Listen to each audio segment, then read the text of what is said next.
3000 సంవత్సరాల నాటి వేదాలైనా, 1500 సంవత్సరాల నాటి ఖురాన్ అయినా, లేదు 2000 సంవత్సరాల నాటి బైబిల్ లాంటి అయినా,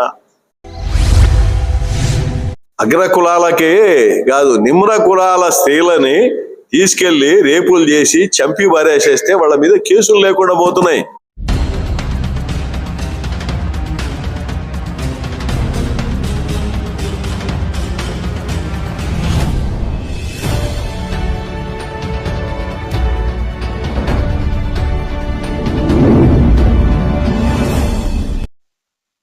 సభాధ్యక్షులు అలాగే ఏపీ హేతువాద సంఘ అధ్యక్షులు కరణం రవీంద్రబాబు గారు, భారత హేతువాద సంఘ అధ్యక్షులు డాక్టర్ గుమ్మా వీరన్న గారు, అలాగే బుద్ధ విశాల్ గారు, భారత హేతువాద సంఘ ప్రధాన కార్యదర్శి, రాడికల్ హ్యూమనిస్ట్ సెంటర్ అధ్యక్షుడు మేడూరి సత్యనారాయణ గారు, ఈ కార్యక్రమానికి విచ్చేసిన అమలాపురం మిత్రులు, అలాగే గుంటూరు మిత్రులు, తెనాలి ఫ్రెండ్స్, ఆయా సంఘాల హేతువాద సంఘాల బాధ్యులు చాలా మంది వచ్చి ఉన్నారు. వారికి అందరికీ నా నమస్సులు, అభినందనలు తెలియజేసుకుంటున్నాను. మనం మత విశ్వాసాలు, సైన్స్ వాస్తవాలు, అలాగే భౌతిక వాస్తవికవాదం,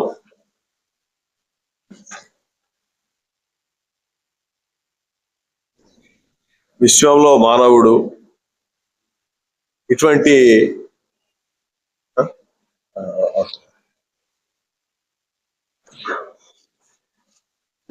సబ్జెక్ట్స్ పెట్టుకొని ఉన్నాము.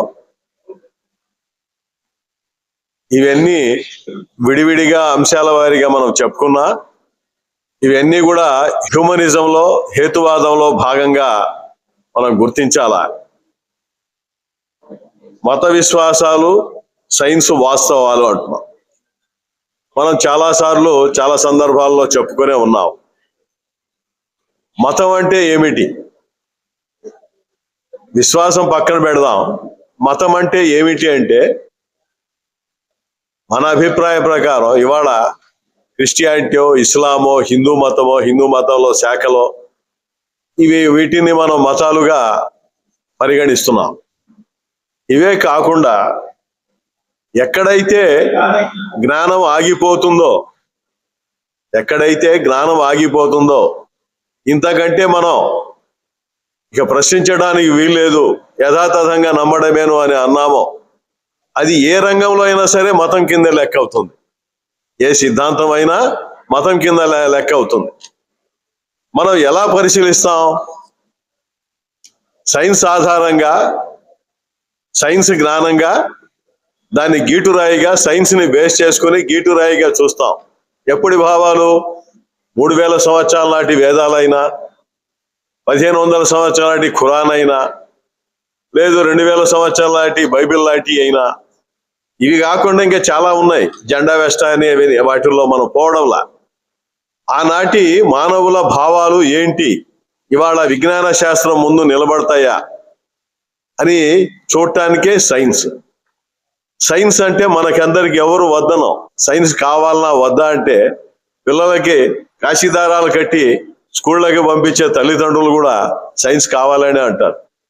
సైన్స్ అంటే వాళ్ళు ఏమంటున్నారంటే టెక్నాలజీ అంటున్నాం. ఫ్యాన్ ఉంది, అది సైన్స్ వల్ల వచ్చిన టెక్నాలజీ. టీవీ ఉంది, సెల్ ఫోన్లు ఉన్నాయి, కంప్యూటర్లు ఉన్నాయి, ఇవన్నీ మొత్తం సైన్స్ వల్ల టెక్నాలజీ. సైన్స్ అన్ని దేన్ని అంటున్నాం అంటే, ఇప్పుడు రేడియో ఉంది, టీవీ ఉంది, ఈ తరంగాలు ఉన్నాయి చూసారా, భూమి చుట్టూ ఒక నిమిషానికి 2.5 సార్లు 3 సార్లు తిరుగుతున్నాయి ఈ తరంగాలు, వేవ్స్. లేదు శాటిలైట్స్ మీదకి మనం ఇక్కడి నుంచి పంపించే తరంగాలు అక్కడికి వెళ్ళి అక్కడి నుంచి టీవీలోకి వస్తున్నాయి మనకి. అంటే విశ్వంలో అవి తరంగాలు గనక లేకపోతే, ఆ రేడియేషన్ తరంగాలు లేకపోతే మనం టీవీలు చూడము, ఇంకోటి చూడము. ఆ తరంగాలు ఉన్నాయని తెలుసుకోవటం అంటే విశ్వం నియోబద్ధని నియమబద్ధతని సూత్రబద్ధంగా చేసి తెలుసుకోవడమే సైన్స్. అంటే లోతులోకి పోయేటప్పటికి మనం ఇది బండి చక్రం తయారు చేయడం కూడా ఒక టైంలో సైన్సే, కుండ తయారు చేయడం కూడా మానవుడికి సైన్సే. అంటే ప్రకృతిలో ఉన్న విషయాల్ని సూత్రబద్ధంగా చేసుకొని తనకు అనుకూలంగా మనుకోవటం, ఇది సైన్స్. ఈ సైన్స్ వల్ల వచ్చేది సాంకేతిక విజ్ఞానం. ఇవాళ ఏమవుతుందంటే ప్రధానంగా సాంకేతిక విజ్ఞానాన్ని అందరం వాడుకుంటున్నాం. సాంకేతిక విజ్ఞానాన్ని వాడుకుంటూ మనిషి లేడు. కరెంట్ వద్దని ఎవరన్నా అంటారా? వద్దని అనరు. కరెంటు ఇవన్నీ కావాల్సిందే. అవి ఎట్లా వచ్చింది, దాని బేస్ ఏంటి అనేది జీర్ణం కావట్లా. అందువల్ల మన సమాజంలో ద్వంద్వ ప్రవృత్తులను చూస్తున్నాం. మామూలుగా నిత్య జీవితంలో ఇవన్నీ వాడుకుంటాం, మరి వీటినే దేవుళ్లకో మతాలకో దయ్యాలకో వాటిని తీసుకెళ్లి వీటిని ఉపయోగించుకుంటుంటాం. అందువల్ల గుట్టలు గుట్టలుగా తిరుపతి చూసినా ఇంకో చోట చూసినా గుట్టలు గుట్టలుగా జనం వెళ్ళడం మొదలు పెడుతున్నారు. అవి ఖాళీ ఉంటల్లా.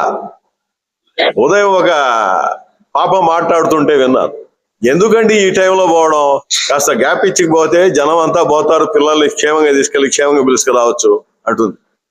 నిజంగా ఇవాళ పరిస్థితి ఎలా ఉందంటే అది సరదా కోసం పోవడం ప్రమాదాలు తెచ్చుకోవడం కూడా అవుతుంది. వచ్చేటప్పుడు యాక్సిడెంట్లు జరగడం, యాక్సిడెంట్లు ఎవరికైనా జరగవచ్చు అనుకోండి, అటువంటి ప్రమాదాలు కూడా కొని తెచ్చుకునే దశలో గుంపులుగా వెళ్తున్నారు. కేవలం ఇది తిరుపతినా అంటే తిరుపతి కాదు, ప్రపంచవ్యాప్తంగా కూడా అదే పరిస్థితి ఉంది. ఇవాళ చూడండి,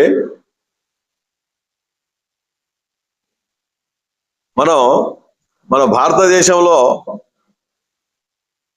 మొదటి నుంచే ఇవే ఉన్నాయా? ఎందుకు చెప్తున్నానంటే ఈ మాట, మనది ఆధ్యాత్మిక దేశం. అందువల్ల బౌద్ధ జైనాలని కాదని వర్ణ వ్యవస్థని కుల వ్యవస్థని సమర్థించిన అద్వైతం, విశిష్టాద్వైతం, శుద్ధాద్వైతం, శంకరుడు, రామానుజుడు, మధ్వాచార్యుడు వీళ్ళు చేసిన ప్రభావాలు అంతా ఇంత కాదు, చాలా ప్రభావం చూపించింది. వర్ణ వ్యవస్థని కుల వ్యవస్థని గాఢంగా సమర్థించారు. అది ఏదన్నా ద్వైతం చెప్పనండి, అద్వైతం చెప్పనండి అంటే నేల విడిచి సాము చేశారు. సమతావాదాలు అందులో కరువైంది. వారిని ఖండిస్తూ వచ్చిన చార్వాకం అనండి, బౌద్ధ జైనాలు అనండి, తాత్విక చింతన చేసిని, మనిషిని బేస్ చేసుకుని ఆలోచించిని, భౌతికవాదాన్ని ప్రతిపాదించిని. ఆ బౌద్ధాన్ని గనక కంటిన్యూషన్ గా ఉండేటట్టయితే భారతదేశం స్థితిగతులు ఇంకా చాలా స్పీడ్గా మారాయి. అది బౌద్ధాన్ని ఇతర దేశాలకు తరమటం, అది పోయి అక్కడ చైనా, జపాన్ లాంటి దేశాల్లో నిలదొక్కోవటం, అక్కడ ప్రభావితం చూపించినాయి. మనకేమైంది ఇవాళ? రినైజాన్స్ రావాల్సిన పీరియడ్ లో రినైజాన్స్ రాకపోగా రివైవలిజం పాదుకుంది అంటాడు మాష్ గారు. 6వ శతాబ్దంలో శంకరాచార్యుల వారు వచ్చిన తర్వాత రివైవలిజాన్నే ప్రతిపాదించాడు, ఈ ద్వైతాలనే ప్రతిపాదించాడు. వాళ్ళ తర్వాత స్టెప్ ఆధునిక కాలంలో మనం చేసుకుంటే దయానంద సరస్వతి కానివ్వండి, వివేకానందుడు కానివ్వండి, సైన్స్ ని బేస్ చేసుకుని పోలా. వేదాల దగ్గర నుంచి ఒకళ్ళు వద్దామంటే వద్దు, అవసరం లేదు, ఉపనిషత్తుల దగ్గర నుంచే వద్దామన్నారు. ఎందుకు చెప్పుకోవాలంటే మిత్రులారా, మన భారతదేశం వెనుకబడి పోవడానికి కారణం ప్రధానంగా అవే. రినైజాన్స్ అనేది రాలా. మనకేమైంది? సైన్స్ దిగుమతి అయింది. సాంకేతిక ఫలాలను ఉపయోగించుకుంటున్నాం తప్ప భావ పునర్వికాసం, మన జ్ఞాన పునర్వికాసం అనండి, అవి లేదు. అది అడుగంటిపోయింది. కాస్త కోస్త సంఘ సంస్కరణలు చేసిన మోహన్ రాయ్ లాంటి వాళ్ళు, సతీ సహదానాల్ని ఆపిన వాళ్ళు, విధవులకు పునర్వివాహం కావాలన్న వాళ్ళు అక్కడక్కడ కనిపిస్తారు తప్ప మూలమొట్టంగా దీన్ని సొసైటీని మార్చాలనే ఇది లేదు. ఇంకా పోగా మనకి వర్ణ వ్యవస్థ, కుల వ్యవస్థ బాహాటంగా నిలదొక్కున్నాయి. ముఖం నుంచి బ్రాహ్మణులని, బాహుల నుంచి క్షత్రియులని, తొడల నుంచి వైశ్యులని, పాదాల నుంచి శూద్రులని, పంచములని, ఇట్లా వర్ణ వ్యవస్థ వేలాది కులాలు అయిపోయింది. కులాలు ఎట్టంటే నిచ్చెన మెట్ల సమాజం మాదిరిగా ఏర్పడింది. అంటే తన కింద కులం వాడిని తక్కువ చేసి చూడటం, తన పై కులం వాడికి గౌరవం ఇవ్వడం, ఇది సమాజంలో పాదుకుంది. ఇవాళ ఉంది మనం సనాతన ధర్మం, ఇది వింటున్నాం మనం. ఈ సనాతన ధర్మం మీద గొప్ప వివాదమే జరిగింది. సనాతన ధర్మం అంటే పేరు అయితే వినడానికి బాగా చక్కగా ఉంది. సనాతన ధర్మం, దీని వెనక్కపోతే హిందూ మతం, దాని వెనక్కపోతే వైదిక మతం, దాని వెనకాల పోతే బ్రాహ్మణ మతం. ఏందయ్యా బ్రాహ్మణ మతం అంటావేంది? బ్రాహ్మణ మతమేనా ఉందంటే, హువాంగ్ సాంగ్, పాహ్యాంగ్ లాంటి చరిత్రకారులు చైనా నుంచి ఇక్కడికి వచ్చినప్పుడు ఈ కులీన దేశాల్లో బ్రాహ్మణ మతమే ఉన్నది అని రాశారు. బ్రాహ్మణ మతం అంటే బ్రాహ్మణ, క్షత్రియ, వైశ్యులతో కూడిన మతమే ఉంది. తతిమా జనం లేరా అంటే ఉన్నారు. జనమంతా బానిసలుగానే ఉన్నారు. వాళ్ళకు కులం, గుర్తింపు, హోదా లేదు. వేదకాలంలో వచ్చేటప్పుడు వైదిక మతం, అది కూడా అంతే. యజ్ఞయాగాదులు చేయటం, మాంసాలు తినడం, అవి ఆ క్రమంలో అట్ట సాగింది. ఇవాళ పోయి మళ్ళా సనాతన ధర్మాన్ని కాదంటే నీ తాట తీస్తాం అని తమిళనాడు ఉదయనిధి స్టాలిన్ మీద ప్రధాని దగ్గర నుంచి దాదాపు అందరూ మన రాష్ట్ర డిప్యూటీ సీఎం దాకా అందరూ వాళ్ళ మీద ఇరుచుకబడ్డారు. సనాతన ధర్మం అంటే నిచ్చెన మెట్ల కుల వ్యవస్థనే అప్పటి నుంచి ఇప్పటికి మనం జరుగుతుంది. ఈ హిందూ మతం అనే శాఖ ఎప్పటి నుంచి వచ్చిందా అంటే మనకి 10వ శతాబ్దంలో నుంచే చూస్తాం హిందూ శబ్దం. ఎందుకంటే మనకి హిందూ మతానికి మూలమైన, మనం కూడా అట్ట మాట్లాడుకోవడమే, మూలమైన వేదాల దగ్గర నుంచి దర్శనాలు కానివ్వండి, ఉపనిషత్తులు కానివ్వండి, వైదిక మత సాహిత్యంలో ఎక్కడా శబ్దం లేదు. హిందూ శబ్దం అనేది ఎక్కడా లేదు. పురాణాల్లో కూడా రాముడు గాని వీళ్ళు గాని కథల చేత వాడిచ్చినట్టు కూడా ఎక్కడ మనం చూడం. ఆ అల్బెరూని పెట్టిన సింధు నది ప్రాంతం దగ్గర ఉన్న వాళ్ళని ఆయన ఏంటంటే మతానికి పేరుగా పెట్టలేదు. అది ఆ జీవించి ఉన్న వాళ్ళని సింధువులు అన్నాడు, అది హిందువులుగా మారింది అన్నాడు. ఇవాళ మన భారత రాజ్యాంగం రాసుకున్న తర్వాత హిందువులు అనే పదం ఆ వైదిక మతానికి కానివ్వండి, బ్రాహ్మణ మతానికి యాడ్ చేసినట్టుగా మనం చెప్పుకోవచ్చు. ఎందుకు చెప్తున్నానంటే క్రైస్తవులు, ముస్లింలు, సిక్కులు, బౌద్ధులు, జైనులు కానీ ఏతరులు హిందువులని మెన్షన్ చేశారు దాంట్లో. అంటే మూడు వర్ణాలతో కూడిన బ్రాహ్మణ మతానికి శూద్ర వర్ణాలని కూడా యాడ్ చేస్తూ 4వ హోదా ఇచ్చారు.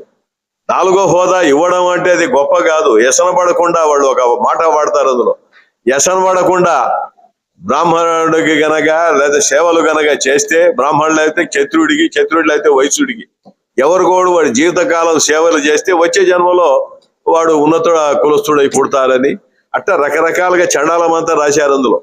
అది మనం చెప్పుకోవడానికే జుగుత్సాకరంగా ఉంటది. ఇవాళ స్టిల్ అవి తీసుకొచ్చి పెట్టే ఆలోచనలో ఈ 12 ఏళ్ల బీజేపీ ఆర్ఎస్ఎస్ పాలన మనం చూస్తున్నాం. వీళ్ళు ఎక్కడి దాకా పోయారంటే దాడులు చేయటం, మనుషుల మీద దాడులు చేయటం, ప్రక్రియలు తీసుకెళ్లి కొంపలు పడేయటం, దుకాణాలు ఎత్తేయటం మత ప్రాతిపదికగా, ఓబీసీల మీద దాడులు చేయటం, ఇవన్నీ బహిరంగంగా చెప్తున్నారు. ఖేకరే అనే ఒక మంత్రిని చెప్తుంటే నేను ఆశ్చర్యపోయానండి. ఏందయ్యా పొద్దుగూకులు మమ్మల్ని విమర్శిస్తారు మీరు, ఏంది రేపు జరిగిందంటే అదే ఇది అంటారేంది, రేపులు జరగటం మా సంస్కృతిలో భాగం అంది. నేను ఆశ్చర్యపోయాను. ఏందో ఒక ఆడ మనిషి అయ్యి మంత్రిని ఇంత మాట్లాడిద్దా ఈమె, ఎంత తప్పు అనుకున్నా. ఆమె ఉద్దేశం ఏంది, అగ్ర కులాల కాదు రేపులు జరగటం.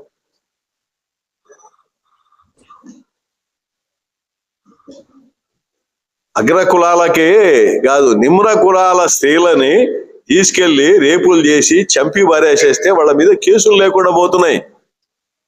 కేసులు అనే లేవు, వేల సంఖ్యల్లో జరుగుతున్నాయి. వాడి గడ్డం పట్టుకుని, ముస్లిం అయితే వాడి గడ్డం పట్టుకుని కట్ చేసి తన్నవచ్చు. అంటే అంతకుముందు నిమ్న కులాల మీద వాళ్ళు ముస్లింల మీద దాడి చేస్తారు, క్రైస్తవుల మీద దాడి చేస్తారు. వేల చర్చిలు ధ్వంసం చేయబడ్డాయి. మణిపూర్ కానీ వేల సంఖ్యల్లోనే, అవి చిన్నవి కానివ్వండి, పెద్దవి కానివ్వండి. ఎందుకు చేస్తున్నారు? ప్రభుత్వంలో ఉన్నవాడు సెక్యులర్ రాజ్యాంగం అని మనం రాజ్యాంగం, అంబేద్కర్ రాజ్యాంగం రాసిపోతే భారతదేశంలో ప్రజలందరికీ ఒక సమాన హోదా, మనిషికి సమాన హోదా ఇచ్చి కులమత ప్రాతిపదిక లేకుండా లేకపోతే వాళ్ళ దీన్ని బట్టి అవి సంస్కరణ చేసి పోతే ఆ రాజ్యాంగాన్ని తీసేసి ఎప్పుడు రాజ్యాంగాన్ని పెట్టాలా? 3000 సంవత్సరాల నాడు మనువు గారు రాసిన రాజ్యాంగాన్ని పెట్టాలా అనే ప్రమాదకరమైన ధోరణిలో భారతదేశం మనం చూస్తున్నాం. ఇది రివైవలిజం అంటే మత పునరుజ్జీవనవాదం, మతం దుర్మార్గవాదం మాదిరిగా ఇది ప్రయాణం పెడుతుంది. అందువల్ల జనం ఎక్కడ ఉన్నారు? కులానికి బానిసలు, మతానికి బానిసలు, గ్రూపులకి బానిసలు, పార్టీలకి బానిసలు. పార్టీ అధినాయకుడిని క్వశ్చన్ చేసేవాడు లేడండి. అధినాయకుడిని క్వశ్చన్ చేసి ఇక్కడ దాకా ఎందుకు ప్రయాణం చేస్తాడు? చేయడు. ఆ దశగా భారతదేశం తిరోగమన బాట పట్టింది. మీకు మిత్రులారా, రావిపూడి వెంకటాద్రి మాస్టర్ గారు 40 ఏళ్ల క్రితం ఒంగోలులో మీటింగ్ చెప్తుంటే ఆ మీటింగ్కి అటెండ్ అయ్యాం. నేను, హరిబాబు, ఇంకా పెద్దవాళ్ళ 5-6 వెళ్ళాం. హరిబాబు, నేను. ఆ మీటింగ్ లో ఇది చెప్తుంటే నీ హేతువాదం కూడెట్ట పెట్టింది, నువ్వు ఏంటి చెప్పేది, అది ఇది అని చాలా ప్రశ్నలు, అడదిడ్డమైన ప్రశ్నలు వేసాం. ఆయన ఏం చెప్పాడంటే చివరికి మా ఇదిని, ఇవాళ కమ్యూనిస్టులు దరిదాపుల్లో అధికారంలోకి వచ్చే ఇది కోల్పోయారు, వాళ్లే కొంచెం ఇదిగా ఉండేది. బీజేపీ వాళ్ళు 1-2 సీట్లు ఉన్నాయి. వాళ్ళు గనక వస్తే తతిమా వాళ్ళు అయితే వాడు దిగి వీడెక్కుతున్నాడు, వీడి దిగి వాడెక్కుతున్నాడు, వాళ్ళు వస్తే దిగరయ్యా అన్నాడు. ఏ లొట్టి పిట్టలో లొట్టి పొట్టి బాబులాంటి సాయిబాబా లాంటి వాళ్ళని కనుక వేసుకొని హిందూ మతి మునిగింది పోయిందో పోలో అని అంటే చెవుల్లో సీసం పోయించుకున్న శూద్రుడు కూడా దాన్ని ఎరిగిడితే పోతాడు. అంత ప్రమాదం భారతదేశంలో ఉంది. అందువల్ల ఇక్కడ భావ వికాసం రావాల మనుషుల్లో. భావ వికాసం రాకుండా ఈ జనంతో ఏమీ చేయలేం, మనుషుల్ని మార్చాల్సిందే అని ఆయన చెప్పాడు. ఇవాళ మనం కళ్ళతోటి చూస్తున్నాం. రాజ్యాంగ వ్యవస్థలు కూల్చేయబడ్డాయి, పత్రికా స్వాతంత్ర్యం పోయింది, న్యాయస్థానాల పరిస్థితి ఎలా ఉందో మనకందరికీ తెలిసిందే. ఇవాళ తీర్పులు ఎలా వస్తున్నాయి? 5 సంవత్సరాలు 6 సంవత్సరాల నుంచి జైళ్లలో పడేసేసి వాళ్ళ కోర్టులకు కూడా పోయే హక్కు కూడా లేకుండా చేస్తున్నారంటే ఎక్కడ దాకా? బీహార్ ఎలక్షన్ చూసాం, దాదాపు 65 నుంచి 70 లక్షల ఓట్లు తీసేశారు. ఎవరు తీసేసి? ఎన్నికల కమిషనా? ఇవన్నీ తిరోగమన భావాలేనండి. ఇవాళ ఎస్ఐఆర్ అని పెట్టారు, సర్రని పెట్టారు. ఇక వాళ్ళు ఏం చేసినా తెలియదు. మమతా బెనర్జీ గారు అయితే అసలు డైరెక్ట్ గా కోర్టు వేసుకెళ్లి కోర్టులో వాదిస్తున్నారు సరికి వ్యతిరేకంగా. ఎందుకంటే మనం కేవలం దేవుళ్ళు, దయ్యాలు, మతాలు వాటిని విమర్శించడమే కాదు, మనం జీవిస్తున్న విధానం రాంగ్ ఉంటే వాటిని కూడా ప్రజలకి ఎత్తి చూపి అవగాహన కలిగించడం చాలా ప్రధానమైంది. అందువల్ల మనం భావ విప్లవోద్యమాలు రావాల్సిందే. మనకి సాహిత్యం ద్వారా, మీటింగుల ద్వారా ఇవే. తతిమాని కూడా మనం ప్రశ్నించే తత్వం అలవడకాల్సిన అవసరం ఉంది.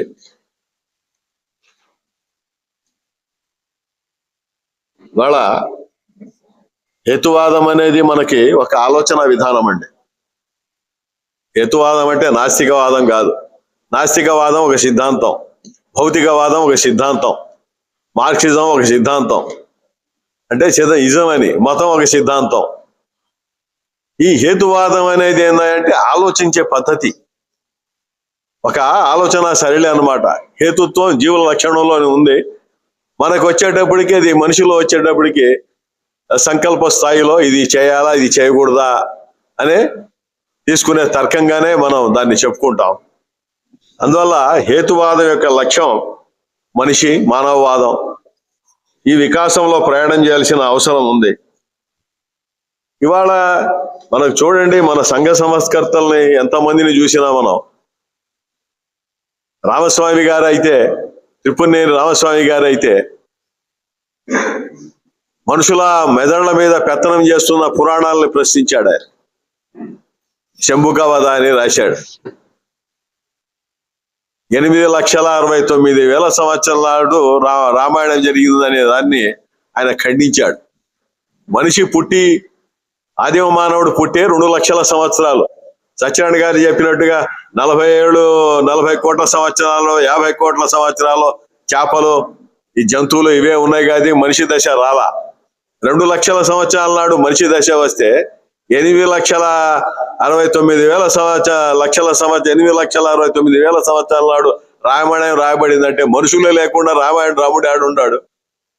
రామాయణం ఎట్టుంటది? జనం ఉండాలి కదా. ఏం ఇల్లంబులు వాడారు? అసలు ఇనుప యుగం కూడా రాలేదు కదా, తామ్ర యుగం లేదయ్యా. ఇటువంటి వాటిని ప్రశ్నించే గుణాన్ని ఆయన నేర్పాడు.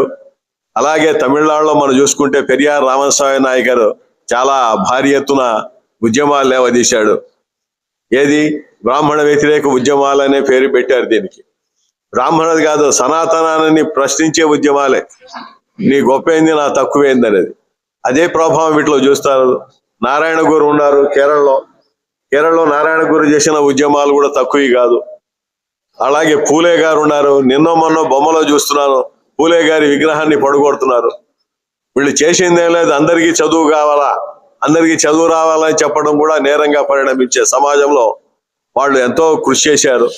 అలాగే అంబేద్కర్ కూడా ఎట్లా ఇవాళ వాళ్ళ సంఘ సంస్కర్తలే కాదు, మనుషులు మూలాల్లో నుంచి మారాల్సిన అవసరం ఉందనేది ఈ హేతువాద మానవవాదాల ఉద్యమాల యొక్క ధ్యేయం.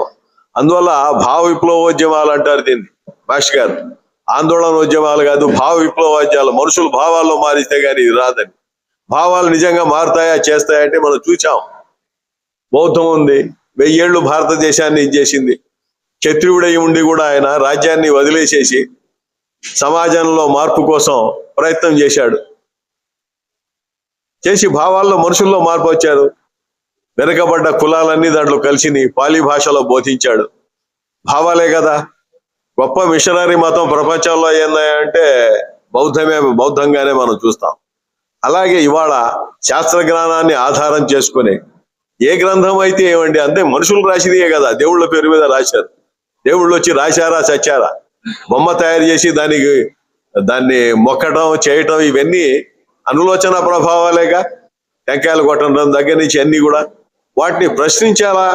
వాటిని కాదు, రాజకీయాలని మనిషి జీవితంలో ఎన్ని రంగాలు అయితే ఉంటో అన్ని రంగాల్లో కూడా మనుషులు వికాసవంతులు కావాలనేది ప్రధానంగా ఈ హేతువాద సంఘం, మానవవాద సంఘం యొక్క లక్ష్యం. ఇది ఒక రోజుతో ఒకరితో అయ్యేది కాదండి. ఇది చివర అంశాలు. మాస్టర్ గారు ఇంత పెద్ద సాహిత్య సృష్టి చేసిన వెంకటాద్రి మాస్టర్ గారు ఇదే డయాస్ నుంచి చాలా సార్లు కొన్ని ప్రశ్నలు సంధించాడు మనకి కూర్చున్న వాళ్ళకి. ఏంటంటే అది చాలా మందికి తెలుసు. మనకి ఒక ఈగ ఇంకో ఈగని చంపదు, ఒక దోమ ఇంకో దోమని చంపదు, ఒక పులి ఇంకో పులిని చంపదు. మనిషి ఎందుకు చేస్తున్నాడు ఈ పని? మనిషి ఎందుకు చేస్తున్నాడు? మీరు ఎవరైనా చెప్తే నేను వినడానికి సిద్ధంగా, నేను వింటానని కూడా అడిగాడు ఆయన. అంటే ఇవాళ ప్రపంచ పరిణామాలు చూస్తుంటే మనం ఇంత మటుకే చెప్పుకుంటాం, చాలా దారుణంగా ఉన్నాయి. ఒక దేశ అధ్యక్షుడిని, అతని భార్యని వెనిజులాలో ఆమెతోనే తీసుకెళ్లి అక్కడ పెట్టి, నువ్వు నా కండిషన్స్ ఒప్పుకో, ఎవరికి ఆయిల్ అమ్మాలా, ఎవరికి ఏం చేయాలనేది ఫర్మానాలు చేసే దశ ఉందంటే ఇక ఐక్యరాజ్య సమితిలో ఇంకోటి ఎక్కడ ఉన్నాయండి ఇవి? ఇవాళ అణ్వాయుధాలు వదిలిపెట్టంటారా నాయన, అణ్వాయుధాలు పనికిరావు, చచ్చిపోతారని చాలా మంది మేధావులు చెప్తున్నారు. మానవుడు తన భవితవ్యాన్ని తను సమాధి చేసుకుంటాడా ఇవి? అందువల్ల అణ్వాయుధాలని నిర్వీర్యం చేయండి, వాడబాకండి అంటే అణ్వాయుధాలు తయారు చేస్తున్నారు. ఇవాళ ర్యాకెట్లతోటి పోయి ధ్వంసం చేయటం. ఇది దేశాల మధ్య యుద్ధం జరిగితే ముందు బార్డర్లో ఉన్న సైనికులు కొట్టుకునేవాళ్ళు తుపాకులతోటో, అంతకుముందు కర్రలతోటి కొట్టుకున్నారు, తుపాకులతోటో కొట్టుకున్నారు. తుపాకులు పోయినాయి, వాళ్ళ ర్యాకెట్లు పోయి తీసుకెళ్లి ఇళ్ల మీదే డైరెక్ట్ గా బాంబులు వేస్తున్నాయి. కారణాలు అందరూ చెప్తారు. ఆ వెనిజులా వాడు ఏదో అమ్మాడని, లేకపోతే పాలస్తీనాలో ఇట్లా జరిగిందని. కారణాలు ఇవి కాదు. ఇవి చేస్తే మనుషులు ఉంటారా? జాతివాదాలు, మతవాదాలు, అధికారవాదాలు, ఇవన్నీ వాదాలు నిర్వీర్యం చేయాల్సిన అవసరం కూడా ఉంది. హేతువాదులు చెప్పేది, మానవవాదులు చెప్పే దాంట్లో ఇవి కూడా భాగాలేనండి. ఇవాళ ఏముంది, ట్రంపులు వంపులు కొంతకాలం వస్తారు, పోతారు, చేస్తారు. వాళ్ళ చరిత్ర ఎవరు చెప్పుకోరు. కానీ వెంకటాద్రి గారు లాంటి మహానుభావులు రాసిన పుస్తకాలు అది 1000 సంవత్సరాలైనా ఆధునిక విజ్ఞానం మార్పులు చేర్పులు వస్తే తప్ప మారడమే కానీ అవి మారవు. అందువల్ల మనం భావ విప్లవాల భావాల్లో మార్పు తీసుకురావడం ద్వారా, జనంలో భావ వికాసం తీసుకురావడం ద్వారానే మనం మార్పు తీసుకురావాలనుకుంటాం. చాలా సబ్జెక్టులు ఉన్నాయి మాట్లాడేవి. ఇవన్నీ పెట్టిన సబ్జెక్టులన్నీ ఒకటే కాదండి, అన్ని కలిపి దాంట్లో సారాంశం ఒకటే. సమాజంలో భావ వికాసం రావాలని ఒక్కొక్కళ్ళు ఒక్కొక్క యాంగిల్ మీద, భౌతికవాదం మీద, విషయంలో మనిషి అనే దాని మీద, మనిషి స్థానం ఎక్కడ దాని మీద ఇవన్నీ మాట్లాడుకుంటుంటాం. సరే, ఇంకా మాట్లాడాల్సిన మిత్రులు చాలా మంది ఉన్నారు. అందువల్ల నేను ఇంతటితో ఇది స్పీచ్ ని ముగిస్తున్నా. Thank you.